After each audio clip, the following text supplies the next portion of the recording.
जय माता दी, जय मां कामाख्या। ओम श्रीमन महागणाधिपते नमः। ओम उमा महेश्वराभ्यो नमः। ओम शची पुरंदराभ्यो नमः। ओम वाणी हिरण्यगर्भाभ्यो नमः। ओम लक्ष्मी नारायणाभ्यो नमः। ओम कुल देवताभ्यो नमः। ओम इष्ट देवताभ्यो नमः। ओम ग्राम देवताभ्यो नमः। ओम स्थान देवताभ्यो नमः। ओम स्थापित देवताभ्यो नमः। ओम सर्वेभ्यो देवेभ्यो नमः। ओम सर्वेभ्यो तीर्थेभ्यो नमः। ओम सर्वेभ्यो ब्राह्मणेभ्यो नमः। ओम सर्वेभ्यो ऋषिभ्यो नमः। ओम सर्वेभ्यो सिद्धाय नमः। ओम नवग्रह देवताभ्यो नमः। ओम वास्तु देवताभ्यो नमः। ओम गुरुभ्यो नमः। ओम मातृपितृतन कमलेभ्यो नमः। ओम सर्वेभ्यो पितरेभ्यो नमः। ओम चतुष्षष्टि योगिनी देवेभ्यो नमः। ओम षोडश मातृका देवेभ्यो नमः। ओम सप्तगत मातृका देवेभ्यो नमः। ओम सप्त सागरेभ्यो नमः। ओम सप्त ऋषिभ्यो नमः। ओम सप्त नदीभ्यो नमः। ओम सप्त सागरेभ्यो नमः। सप्त ऋषिभ्यो नमः। ओम पम भैरवाय नमः। ओम क्रीम कालिकाय नमः। ओम शम छत्रपालाय नमः। हम हनुमते नमः। ओम भीम कृष्णाय नमः। ओम नमो भगवते वासुदेवाय। ओम नमो नारायणाय। देव राधा ट्रस्ट सत्यवाणी चैनल, जो मनुष्य रोजाना पूजा के समय पे इन 32 नाम का रोजाना उच्चारण करता हूं, पूजा के समय, सूर्यास्त के समय पे, उस मनुष्य को जीवन में धीरे धीरे कष्ट होना बंद हो जाएंगे, ताकि पापों का नाश होने पर कष्ट स्वतः बंद होते ही हैं। अकाल मृत्यु नहीं होती, आकस्मिक मृत्यु भी नहीं होती है। अब प्रश्न यहां पे यह आता है कि अकाल मौत किसे कहते हैं और आकस्मिक मौत किसे कहते हैं। अकाल मृत्यु अलग होती है और आकस्मिक मृत्यु अलग होती है। लोग बाग सभी एक जैसा ही मानते हैं कि आकस्मिक मृत्यु हो गई, तो उसे कई बार बोल देते हैं अकाल मौत हो गई, जबकि वो दोनों अलग अलग चीजें।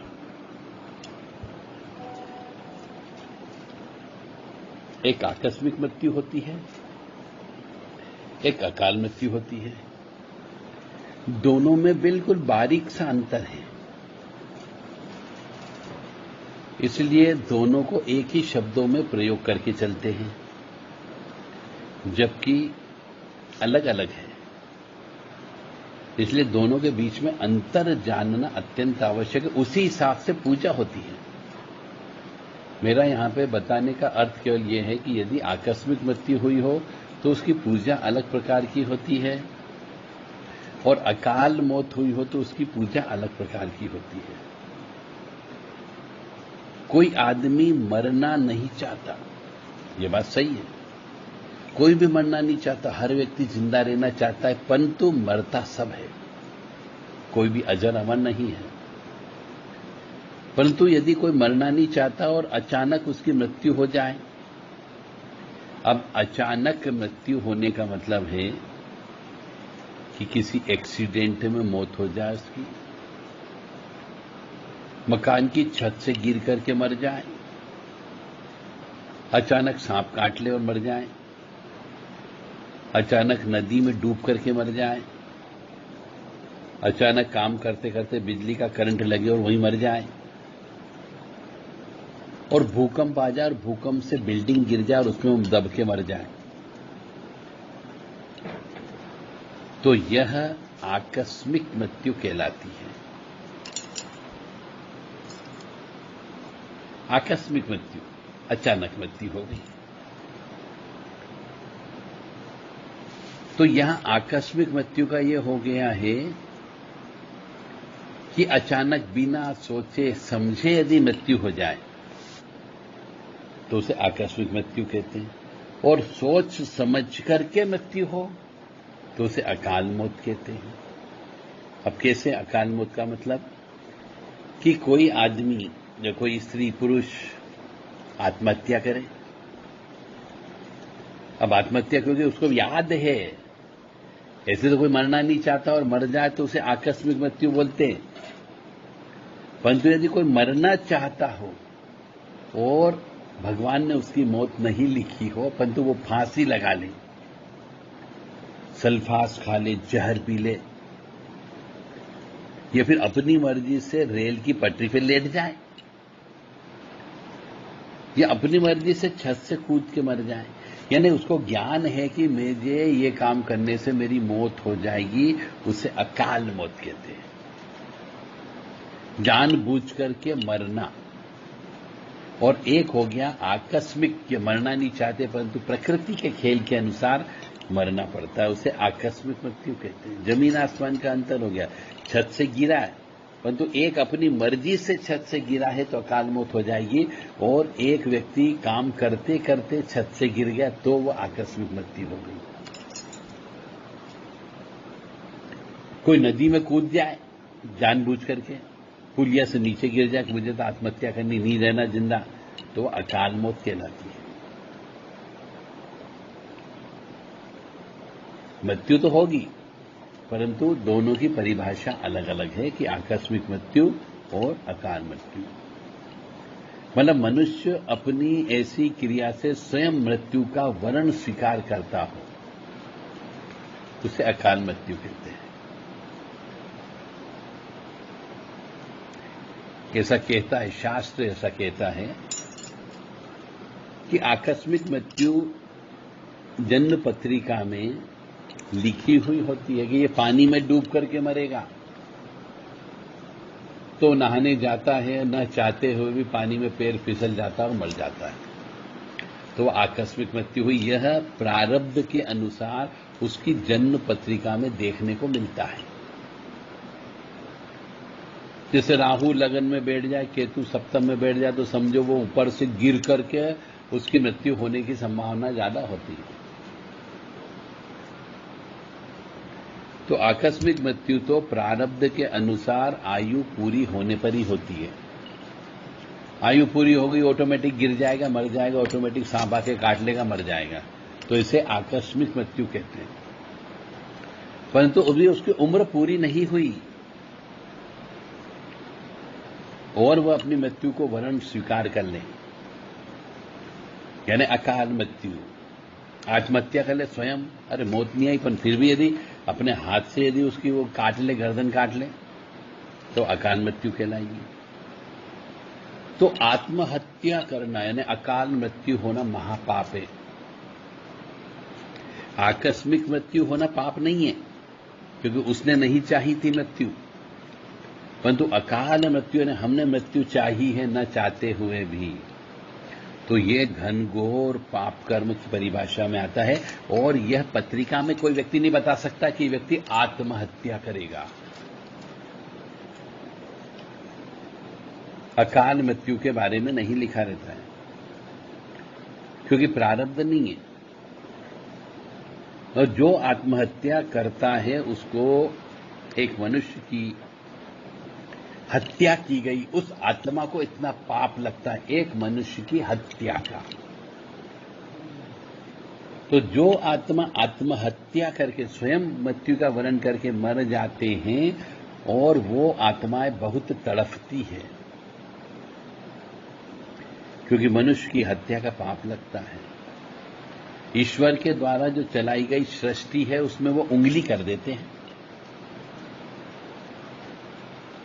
अब परिवार हो गया, शादी ब्याह होगी, बच्चे हो गए, और फिर यदि कोई स्त्री या कोई पुरुष फांसी लगा ले तो जो भगवान ने लिख रखा है कि अब इसके पत्नी है, बच्चे हैं, उसके साथ इसी समय पे उसे कष्ट मिलेगा, इसी समय पे सुख की प्राप्ति होगी, इस समय लड़के का विवाह होगा, इस समय लड़की का विवाह होगा, वो जो उसने सृष्टि बनाने वाले ने जो उनकी किताब लिखी है उस किताब में उसे करेक्शन करना पड़ता है। मतलब आपने मृत्यु को वरण कर लिया। अब जो बाकी बच गए उनका क्या होगा? तो उनके भाग्य को भी परिवर्तन करना पड़ता है। कई बार उस स्त्री का दोबारा विवाह हो जाता है, कई बार नहीं होता है, तो कई बार उसे जल्लत की जिंदगी जीना पड़ती है। परिवार वाले भगा देते हैं, बच्चे बच्चियां अच्छे से पढ़ लिख नहीं पाते हैं, पढ़ाई लिखाई छूट जाती है। तो ऊपर वाले के द्वारा जो किताब लिख दी गई बच्चों की, पत्नी की, उनमें भी ऊपर वाले को करेक्शन करना पड़ते हैं। फिर उसका फल भी उस आत्मा को अगले जन्म में यदि होता है तो भोगना पड़ता है, या फिर आत्मा रूप में रह करके उसे कष्ट की प्राप्ति होगी ही होगी। उसे भूखा भी रहना पड़ेगा, प्यासा भी रहना पड़ेगा, उसे तड़पना भी पड़ेगा। इसलिए कहते हैं कि आत्महत्या नहीं करनी चाहिए। तब दोनों में अंतर ये हो गया है कि आकस्मिक मृत्यु और अकाल मृत्यु में क्या अंतर है, शायद समझ में आ गया होगा। भगवान ने अपनी प्राप्ति के लिए, अपना उद्धार करने के लिए ही कृपापूर्वक मनुष्य को शरीर दिया है। मतलब मनुष्य के जीवन जीने का जो अर्थ है, जिसको कहना चाहिए सत्य की खोज। मनुष्य दर दर भटकता है सत्य की खोज के लिए। गुरुओं के पास जाता है, जंगलों में जाता है, नदी किनारे बैठता है, तपस्या करता है कि सत्य की खोज क्या है, सत्य क्या है। तो मैं कहता हूं बिल्कुल मत भटको, कहीं जंगल जाने की जरूरत नहीं, किसी नदी किनारे बैठने की जरूरत नहीं, कोई त्याग तपस्या करने की जरूरत नहीं। जीवन का कटु सत्य ये है कि आपको इस मनुष्य रोनी में आने के बाद में भगवान की प्राप्ति करना है। बस आप जहां से आए हो वापिस उसी में समाहित होना है, यही सत्य की खोज है। बाकी सब बेकार है। धन संपत्ति, जमीन जायदाद, परिवार, बच्चे, माता पिता, सब कुछ नहीं है। ये सब स्वार्थ का रिश्ता है आपस में। सबका एक दूसरे से स्वार्थ जुड़ा हुआ है। तब तक है, जब तक स्वार्थ रहेगा तब तक रिश्ता रहेगा, उसके बाद कुछ नहीं। और आप इस स्वार्थ के रिश्ते की खातिर पाप कर्म करते हो, गलत तरीके से पैसा कमाते हो, झूठ बोल करके पैसा कमाते हो, गलत कार्य करते हो, और वही पाप अपने ऊपर भी लेते हो। और जिन जिन ने उस पैसे का भोग किया, चाहे बेटा हो, बेटी हो, पत्नी हो, माता पिता हो, वो भी उस पाप के पैसे को भोगते हैं, तो उनका भी पुण्य क्षय होता है, उनको भी कष्ट की प्राप्ति होती है। और जब मनुष्य पाप का पैसा कमाता है तो पितृ उसको कष्ट देते हैं, तो उसका अगला जन्म जब भी कहीं पर भी होगा वो पितृ दोष से निर्मित होता है। और जिन जिन से पाप कर्म के रूप में पैसा प्राप्त किया, उनकी हाय बद्दुआ, उनकी आत्मा, हो सकता है जिसका पैसा आपने खाया हो उसने आत्महत्या कर ली हो, तो वो आपका इंतजार करता है अगले जन्म के लिए कि ये जब भी पैदा होगा तब इससे बदला लेना है। तो मनुष्य फिर अपने जीवन में कुछ नहीं कर पाता है और पागल हो जाता है। जितना पैसा कमाता उससे ज्यादा पैसा खर्च कर देता है। इसे ही तंत्र विद्या कहते हैं, स्वतः तंत्र विद्या। और मनुष्य सोचता है कि मेरे पड़ोसी ने कर दिया, मेरे चाचा ने कर दिया, मेरी भाभी ने कर दिया, मेरे छोटे भाई ने कर दिया, और कई बार तो ऐसा भी सुनने में आया है कि मेरी मां ने कर दिया। अरे मां तो जगत जननी होती है, बेटे को उत्पन्न करती, वो तंत्र विद्या अपने बेटे के ऊपर कैसे कर सकती है? परंतु फिर भी बोलने वाली शक्तियां बोल देती है, क्योंकि उसको घर परिवार को तोड़ना होता है। तो ये जो है आकस्मिक मृत्यु और अकाल मृत्यु का अंतर आपको शायद समझ में आ जाएगा। तो मनुष्य जीवन का एक ही उद्देश्य होना चाहिए कि हम जहां से आए वापस वहीं पर ही पहुंच जाएं। केवल एक ही उद्देश्य होना चाहिए मनुष्य का। यह मनुष्य शरीर दुर्लभ है और आत्महत्या करके इस शरीर को नष्ट कर देना महापाप की श्रेणी में आता है और अक्षम्य अपराध होता है, बड़ा भारी पाप। ये शब्द प्रयोग होता है शास्त्र में। ऐसे भी कई जगह लिखा हुआ भी है कि बड़े भाग मानुष्य तन पावा, सुर दुर्लभ सब ग्रंथ ही गावा। सभी ग्रंथों में एक ही चीज लिखी हुई है कि मनुष्य का शरीर जो है बड़े दुर्लभ होता है, बड़े भाग्य से मिलता है मनुष्य शरीर, और आपने उसको ऐसे आत्महत्या कर ली, अकाल मृत्यु को वरण कर लिया। साधन धाम मोक्ष कर द्वारा, पाई न जेहि पर लोक संवारा। यानी इस मनुष्य शरीर से मनुष्य ही केवल, बाकी और कोई जानवर, कीट पतंग, पशु पक्षी ये कोई भी नहीं कर सकता। केवल मनुष्य ही जो है अपने साधना के बल पर साधन धाम मोक्ष कर द्वारा, यानी मोक्ष की प्राप्ति कर सकता है और अपना परलोक सुधार सकता है। आकर 4,84,00,000 जोनी भ्रमत यह जीव अविनाशी। 84 लाख योनि को घूम करके जब आता है तब उसे मनुष्य योनि मिलती है। 84 लाख योनि में जानना पड़ता है, तब जाके कहते हैं बड़े भाग्य से मनुष्य शरीर प्राप्त होता है। अब 84 लाख योनि में घूमने के लिए आपको कितने साल लग सकते हैं, कितने बरस लग सकते हैं कि पहले कीट पतंग बने, पशु बने, पक्षी बने, फिर एक दूसरे का भक्षण किया। ये भी सब भोग योनियां होती है। पैदा होते से चिड़िया खा गई, उस चिड़िया को उसके बड़ा जो है कौवा खा गया, कौवे को चील खा गया, चील को गिद्ध खा गया, सब एक दूसरे को खा गए। तो ये मानस में लिखा है कि आकर 4,84,00,000 जोनी भ्रमत यह जीव अविनाशी। 84 लाख योनि में घूमते घूमते यह अविनाशी जीव आत्मा वापिस मनुष्य योनि में आती है। फिरत सदा माया कर प्रेरा, काल कर्म स्वभाव गुण घेरा। माया के फेरे में हमेशा घूमता रहता है। फिरत सदा माया कर प्रेरा, काल के अनुसार वो कर्म करता है, स्वभाव के अनुसार कर्म करता है, गुण के अनुसार कर्म करता है। काल कर्म स्वभाव गुण घेरा।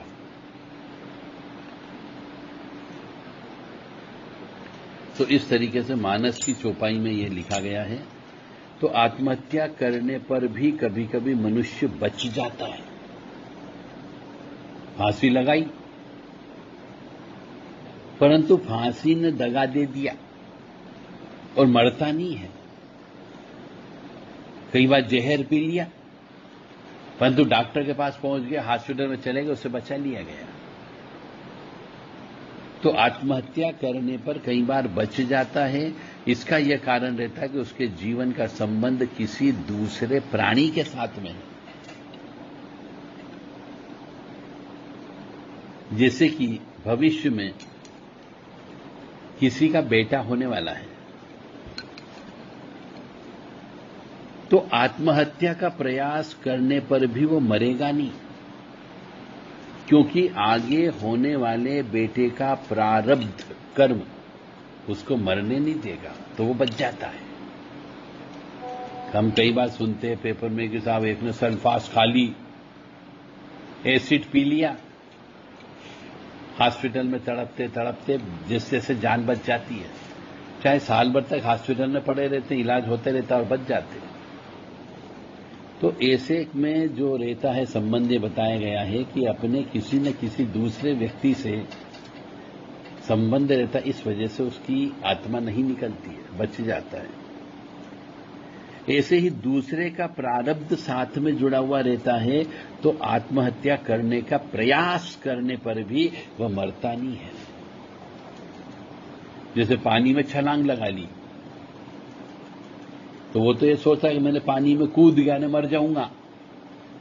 परंतु यदि उसका संबंध कहीं न कहीं पे होगा, तो वहां पे पानी के आसपास खड़े हुए कोई एक दो तैराक हो सकते हैं, तो उसे पानी में कूदने से ही बचा लेंगे, तो वो बच जाता है। तो ऐसे में यदि बचा लिया जाता है तो भविष्य में उसके द्वारा कोई विशेष कार्य होने वाला है, इसलिए बचाया गया है।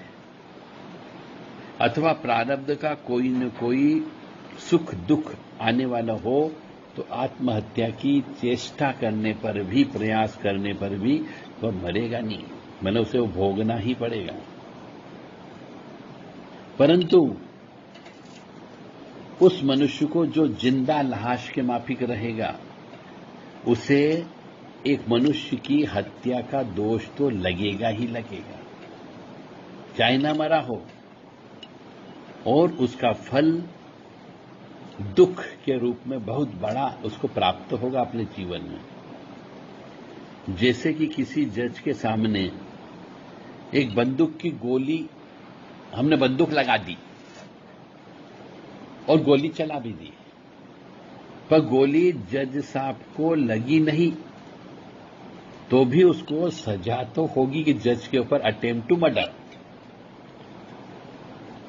गोली चली नहीं, चल गई परंतु लगी नहीं, तो भी उसको अटेम्प्ट टू मर्डर के केस के अंदर सजा अवश्य होगी, क्योंकि उसकी नीयत तो जज को मारने की थी। ऐसे ही आत्महत्या की नीयत इस शरीर से मुक्ति पाना था, परंतु बच गया, तो उसे बच जाने से पाप के दोष से मुक्त नहीं हुआ, उसे पाप अवश्य लगेगा, क्योंकि वो पानी में कूद गया, उसने जहर पी लिया। तो आत्महत्या करने वाले को मरते समय बड़ा भयंकर कष्ट होता है, वो तड़पता है। चाहे वो जहर पी ले, तो हमने तड़पते हुए देखा है जहर पीने वाले को, पी जरूर लेता है क्रोध में, परंतु बाद में कहता बचाओ बचाओ बचाओ, चिल्लाता रहता है।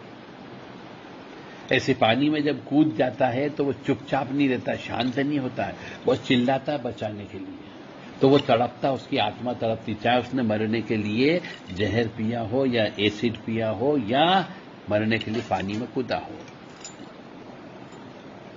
तो तीनों परिस्थिति में उसे गलती तो की, वो मरने के लिए तड़पता है, मरने से बचना चाहता है कि अब मैं किसी तरीके से बच जाऊं, पर बचने की संभावना बहुत कम रहती है। उसको बड़ा पश्चाताप भी होता है कि मैंने बहुत बड़ी गलती कर ली, अब क्या होगा। इसलिए आत्महत्या की इच्छा करना भी घोर पाप है। कितनी ही आफत आ जाए, कितना ही दुख हो जाए, कितना ही अपमान हो जाए, आत्महत्या की इच्छा कभी नहीं करनी चाहिए। एक तो हम पहले से पिछले जन्म के कर्म के फलस्वरूप जो दुखदायी परिस्थिति है आने वाली है, वह तो आएगी ही आएगी। तो आत्महत्या करके भी उससे कोई बच नहीं सकता, वो तो भोगना ही पड़ेगी जो आपके भाग्य में लिखा है। उल्टे आत्महत्या का एक पाप कर्म और अपन अपनी इस आत्मा के ऊपर चढ़ा देते हैं। तो जो दुखदायी परिस्थिति पिछले जन्म की है वो तो सहन करना ही करना पड़ेगी, और नया जो पाप कर्म चढ़ा लिया वो भी आपको सहन करना पड़ेगा।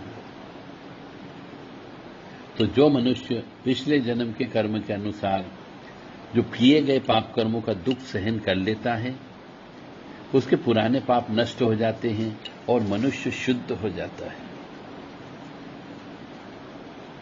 तो अपने किए हुए शुभ अशुभ कर्मों का फल मनुष्य को अवश्य भोगना ही पड़ता है, और कर्मों का फल भोगे बिना उनका सैकड़ों करोड़ों अनंत जन्मों में भी नाश नहीं होता, इसलिए भोगना तो भोगना ही है। इसीलिए हिंदू सनातन धर्म में उपवास रखने का नियम बनाया गया है, अन्न त्याग करने का नियम बनाया गया है, जल तक का त्याग करने का नियम बनाया गया है, निर्जला एकादशी बनाई गई है, निर्जला करवा चौथ बनाई गई है। ये सब पापों का नाश करने का तरीका है। पूजा के रूप में उसको कन्वर्ट कर दिया गया वो अलग बात है, परंतु पापों का नाश करने के लिए जो त्याग किया जाता है, बस इसी से पापों का नाश होता है। तो कोई भी परिस्थिति सदा एक जैसी नहीं रहती है, न सदा सुख रहता है न सदा दुख रहता है। सूर्य उदय होता है तो अस्त अवश्य होता है, और सूर्य अस्त होने के बाद उदय अवश्य होता है, प्रकृति का नियम है।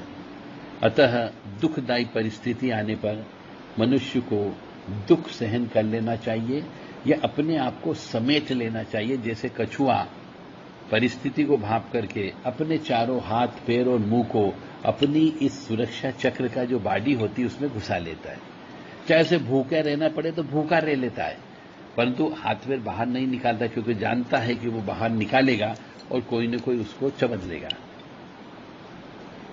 तो सुख दुख, उत्पत्ति और विनाश, लाभ और हानि और जीवन मरण, ये सब एक ही सिक्के के दो पहलू हैं। एक तरफ चित्त होता है तो एक तरफ पट होता है। एक तरफ लाभ है तो दूसरी तरफ हानि अवश्य होगी ही होगी। और ये सब समय समय पर प्रत्येक मनुष्य को उसके कर्म के अनुसार, ग्रह नक्षत्रों के अनुसार क्रम से सबको प्राप्त होते हैं। इसलिए जो साहसी पुरुष होते हैं, जो हिम्मत वाले होते हैं, सहन शक्ति जिनमें ज्यादा होती है, वो सुख में न तो हर्ष ज्यादा करते हैं, न ज्यादा उनको सुख की वो नहीं होती है, और न ही दुख में ज्यादा शोक नहीं करते हैं कि दुख प्राप्त हुआ। दोनों परिस्थितियों में वो एक जैसे रहते हैं। तो जो होने वाला है वह होकर रहेगा, ये मनुष्य को सोच लेना चाहिए। क्योंकि मनुष्य का जीवन पिछले जन्म के कई जन्म जो आपने किए उनके कर्मों का फल को भोगने के लिए मनुष्य जन्म मिला है। तो जो होना है वो तो होके रहेगा ही रहेगा। इसके लिए आपको जन्म पत्रिका चेक करा लेना चाहिए कि हमारी जिंदगी में कब कब खराब समय आएगा और कब कब अच्छा समय आएगा। तो जो होने वाला है वह होकर ही रहता है, और जो नहीं होने वाला है वह कभी नहीं होगा, सोचो मत। तो ऐसी जिनकी बुद्धि में निश्चय होता है उन्हें चिंता नहीं करनी चाहिए कि जो होगा वो तो होगा ही, चिंता करने से क्या होगा। तो भगवान विष्णु का चरणामृत जो होता है, ऐसा कहा जाता है कि जो सिद्ध स्थान है श्री भगवान विष्णु के, उनके चरणों का चरणामृत पीने से अकाल मृत्यु यानी कुबुद्धि जिसको बोलना चाहिए उसका हरण हो जाता है। और श्री हरि विष्णु जी का नाम लेने से हरे राम राम राम हरे हरे, हरे कृष्ण कृष्ण कृष्ण हरे हरे, ये व्यक्ति जो इन नामों को लेता है वो कभी भी अकाल मौत को नहीं मरता है और रोग का नाश अवश्य हो जाता है। और जो व्यक्ति मरते समय राम राम शब्द या विष्णु जी के किसी भी नाम का जप करते करते मर जाता है, तो ऐसा कहा जाता है कि उसका पुनर्जन्म नहीं होता, वह सीधा मोक्ष के द्वार पर चला जाता है। इसलिए सभी को श्री हरि का संकीर्तन करते रहना चाहिए, ताकि मृत्यु आने पर दुख न हो, दर्द न हो, तकलीफ न हो और मृत्यु का वरण बहुत आसानी से कर सकें। गंगा जल हर मनुष्य को अपने घर में अवश्य रखना चाहिए, ताकि सवेरे सवेरे गंगा जल से एक ढक्कन डाल करके स्नान अवश्य करें और कुछ एकाध बूंद हो सके तो पी लेना चाहिए। यदि एक मनुष्य दूसरे मनुष्य की हत्या कर दे तो यह मरने वाले की तो आकस्मिक मृत्यु हो गई, परंतु मारने वाले का नया पाप हो गया, जिसका भयंकर दंड उसे भोगना पड़ेगा। यानी मनुष्य की हत्या आत्महत्या के बराबर उसको दंड भोगना पड़ता है।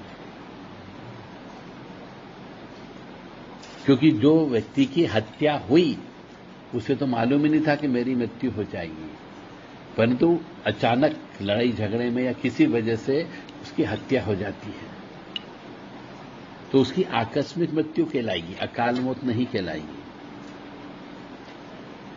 परंतु जिसने हत्या की उसको भी एक मनुष्य की हत्या का पाप भोगना पड़ेगा।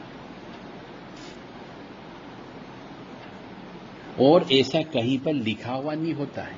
जन्म पत्रिका के अनुसार, किसी के प्रारब्ध के अनुसार, कि प्रारब्ध में ऐसा विधान नहीं होता है कि वह इस व्यक्ति के हाथ से मरेगा। किसी की ताकत नहीं जो बता दे कि तुम्हारी जो है इस तरीके से इस के हाथ से मृत्यु होगी। मरने वाला आयु पूरी होने पर किसी भी कारण से मर सकता है। आयु पूरी होगी तो मरेगा ही। बीमारी दुखी से मर जाएगा, खांसी आने पर मर जाएगा, छींक आने पर मर जाएगा। परंतु उसको मारने वाला फ्री फोकते में, मतलब मुफ्त में ही निमित्त बनकर पाप का भागी बन जाता है कि हत्या कर दी। उसकी तो आई थी इसलिए मर गया। जैसे उदाहरण के लिए लेके चलते हैं कि एक न्यायालय में एक आदमी को 10 बजे फांसी देने का हुक्म दे दिया, परंतु एक दूसरे आदमी ने उसको जल्लादों के हाथों से छुड़ा लिया और ठीक 10 बजे उसकी हत्या कर दी। अब जल्लादों के हाथों से तो उसकी मृत्यु होना ही थी। जज साहब ने भी ऑर्डर दे दिया कि इसकी हत्या कर दी जाए, परंतु कोई व्यक्ति ने छुड़ा लिया और जो समय आया, जो लिखा गया था उसके लिए, उस समय पे दूसरे व्यक्ति ने, जिसने छुड़ाया, उसने उसकी हत्या कर दी। तो मारने वाला व्यक्ति स्वतः पाप का भागी बन जाता है, कारण कि उसका आपस में मन में एक दूसरे से शत्रुता थी। अतः उसने सोचा कि इसको मारकर मैं अपने बेर का, मतलब मेरी शत्रुता का बदला भी ले लूं और सरकार का भी काम हो गया। परंतु ऐसी परिस्थिति में उस हत्यारे की भी फांसी की सजा होने की संभावनाएं बन सकती, जिसने छीन करके उसकी हत्या की। ये बहुत लंबी दास्तां है और अनंत है। ये समुद्र है। जितना इसके अंदर डूबोगे उतनी गहराई में जाते जाओगे और उतने अंदर, जो समुद्र के अंदर से हीरे, जवाहरात, लक्ष्मी, चंद्रमा, उच्चेश्वा घोड़ा, ये सब प्राप्त होते रहेंगे, रत्न प्राप्त होते रहेंगे। तो अध्यात्म में डूबिए और अपनी जिंदगी को सुखी समृद्ध बनाइए, आनंद में रहिए, परमानंद में रहिए।